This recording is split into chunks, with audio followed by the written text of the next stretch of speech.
Good morning. Happy Friday. It's the first day of the month, which means it's jobs report, and we did get a turbulent report today. So, as expected, the you know new job formation was very distorted because of the two hurricanes and because of the Boeing strike. Only 12,000 jobs created. The disruption from the hurricanes and the strike probably affected 100, 150,000 jobs. I think the market will largely ignore that top line number.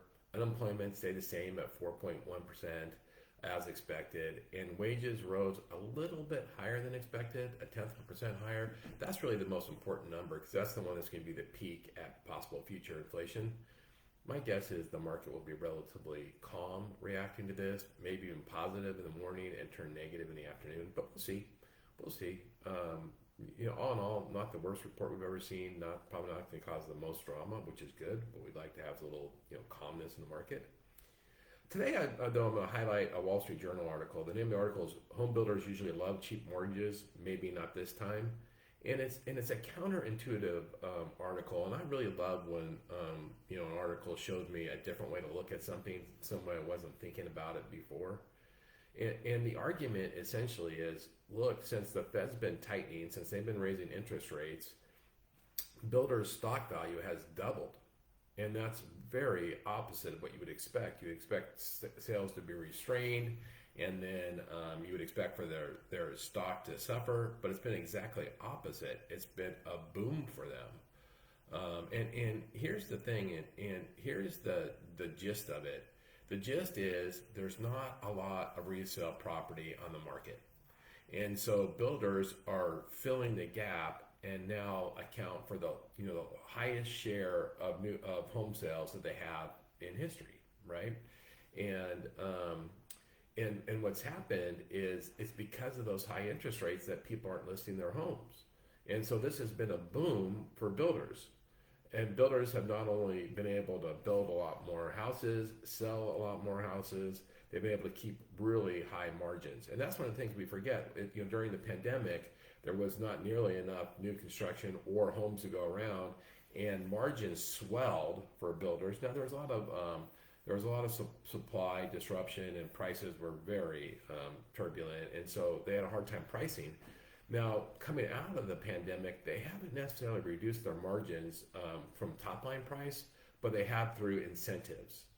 And we're going to talk about that in my Facebook Live tomorrow, which is going to be a really interesting post.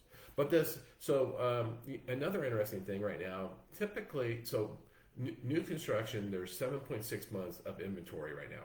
There's 7.6 months, and usually builders start to twitch when it gets above 6, and they slow down construction. But because there's such a shortage of homes on the market, this is kind of a new occurrence. They're not really freaking out about this increased month supply because there's just not enough inventory in the market, which was really, really interesting. And if you look at it year over year, and they've had a couple of great years. I've had 4 great years, but year over year, new home sales were up 6% in September compared to a year ago, which is good, right? Now, in order to kind of maintain price points, builders have shrunk the size of the houses they're building by about 5%, and then they continue to offer really aggressive rate buy downs. And like I said, I have a great article from Scotsman Guide that I'm going to use in my tomorrow's post about what's the rate that the average person pays. Really fascinating data. I don't want to steal from that today. A lot of builders are offering mortgages 4.5%, 5%, and that's another thing that's driving volume. And by the way, at the end of this post, I'm going to get an idea of why now might be the best time to buy a new home. Interesting thing though. But you know what we're starting to see? What's interesting? So inventory is growing a little bit. They still have the oversized share of the market, of purchase market. But they're starting to see their margins erode a little bit only because the cost to buy down rates, and they're continuing to have to buy down rates aggressively to attract more buyers, is starting to eat into their gross margin a little bit. And what D.R. Horton, as we know, has been absolutely King Kong in doing buy downs. They're doing massive forward commitments, and they're doing super aggressive buy downs, which is why they had an unbelievable year last year.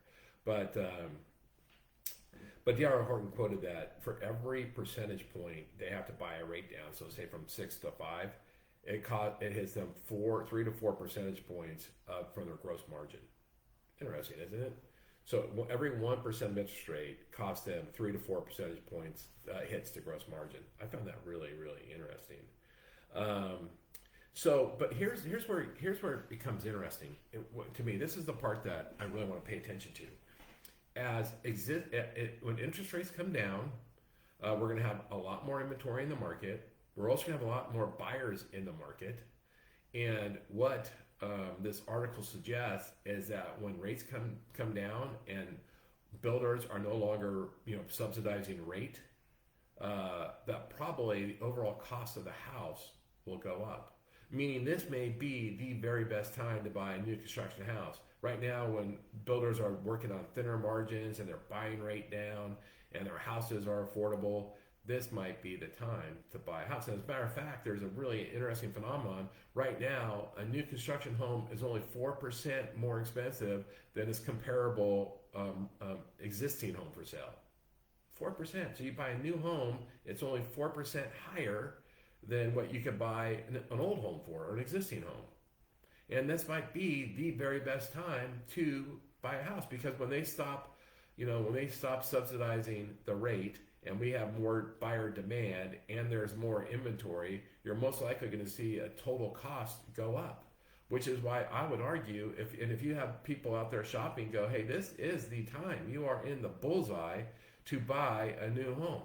Let's get out there. Let's get looking. Really, really interesting, right? And so new homes, of course, are more attractive, and you get them custom built to you, and now they're only 4% more expensive. The historic average is 18%. New homes have historically been 18% more expensive than comparable resale homes. It's a great time to buy a new home, great time to buy new construction. So there you go. Counterintuitive. Builders are probably rooting for higher rates for longer. It's helping their business. They've doubled their stock. There was an article in Forbes magazine, which I featured a couple of weeks ago. The New Billionaire was the name of the article, and it was all these builders, which is good for them. They do incredible work for I believe the country, but builders are taking a bigger market share. They're starting to be comfortable with more months of inventory. They're worried about rates coming down, because when rates come down, more resale properties are going to come to the market. And by the way, there'll be more buyers in the market, but there'll be more competition in the new home. They probably, in that competition, they won't be subsidizing rate. You'll probably see their margins expand a little bit. So I would argue now might be the perfect time to buy a new home. That's it. I put a link to this article. It's a Wall Street Journal article, which means it may or may not be behind the paywall. It depends. It's hit or miss with Wall Street Journal. I also did a LinkedIn post this morning summarizing the data. So you can check out my LinkedIn post if you want a summary. You can try to click through the Wall Street Journal. Really interesting thing. So if you have clients that are looking, tell them, get looking on those new homes. Boy, it's probably the perfect time to buy. That's it. That's my news for Friday. Hope the market's calm today. Hope we get past the jobs report. Thankfully, we're only a few days away from this dang election. It'll be business as usual. Hope you guys have a great weekend. I look forward to talking to you soon. Thanks. Bye.